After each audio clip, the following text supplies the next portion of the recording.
Praise the Lord.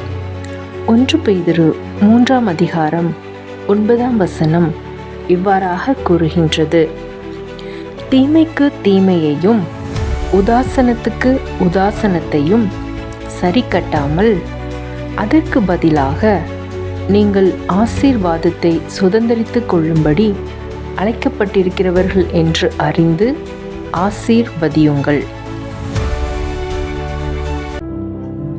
வாலிபன் ஒருவன் ஒரு பொருளை திருட முயன்றான். அதை பார்த்துவிட்ட சிலர் அந்த வாலிபனை சுற்றி வளைத்து அடித்தனர்.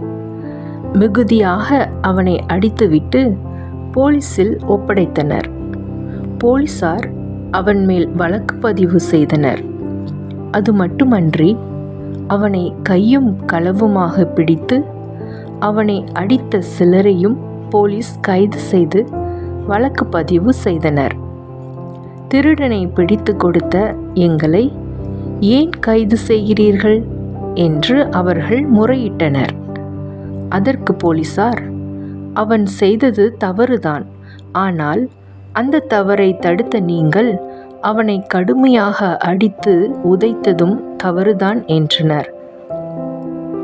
ஆம், சில நேரங்களில் சிலர் செய்வது தவறுதான், ஆனால் அந்த தவறை குறித்து ஆத்திரமடைந்து நாம் அதைவிட பெரிய தவறை செய்துவிடுகிறோம்.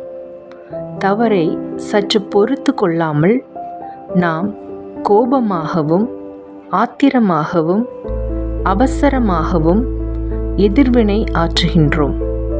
அது பெரிய தவறாகிவிடுகிறது.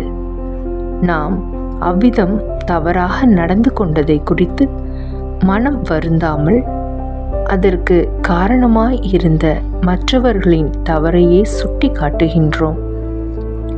யாக்கோபின் மகளாகிய தீனாளிடம் சீகேம் என்பவன் தவறாக நடந்து கொண்டான். அது பெரிய தவறுதான். அந்த தவறுக்கு பழிக்கு பழி வாங்கும் நடவடிக்கையாக யாக்கோபின் மகன்களாகிய லேவியும் சிமியோனும் மிக மிக பாதகமான காரியங்களை செய்தார்கள். அதனுடைய விளைவாக யாக்கோபின் குடும்பத்தார் யாவரும் மிகப்பெரிய நெருக்கடியை சந்திக்க நேர்ந்தது. பல குடும்பங்களிலே மிகப்பெரிய கொந்தளிப்புகள் ஏற்பட்டு சரி செய்ய இயலாத அளவிற்கு செல்கின்றன. அதற்கு காரணம் என்னவென்று பார்த்தால், ஒரு சிறு தவறை குறித்து ஏற்பட்ட மிதமின்றி ஆத்திரமும் வெறுப்புணர்வுமே. பொறுமைக்கு பதில் பழிக்கு பழி என்ற உணர்வுக்கு அடிமைப்பட்டதே அதன் காரணம்.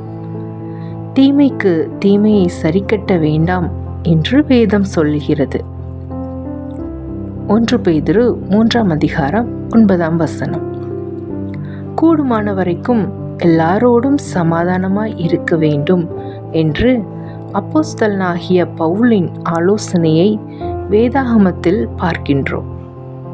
ரோமர் 12 அதிகாரம் 18 ஒருவன் அநீதியாகவும் அக்கிரமமாகவும் நியாயமின்றியும் நடந்து கொள்வது தவறுதான். ஆனால் தேவனுடைய பிள்ளைகள் பொறுமையாலும் சாந்த குணத்தாலும் தேவனை பிரியப்படுத்தும் மனநிலையாலும் அவற்றை சகித்து கொள்ளாமல் போனால் அவை தேவனுடைய பார்வையில் குற்றமே. தீமை செய்தவரால் நமக்கு வந்த தீங்கை விட தீமைக்கு தீமை செய்வதால் வரும் தீங்கு அதிகம். ஆமென்.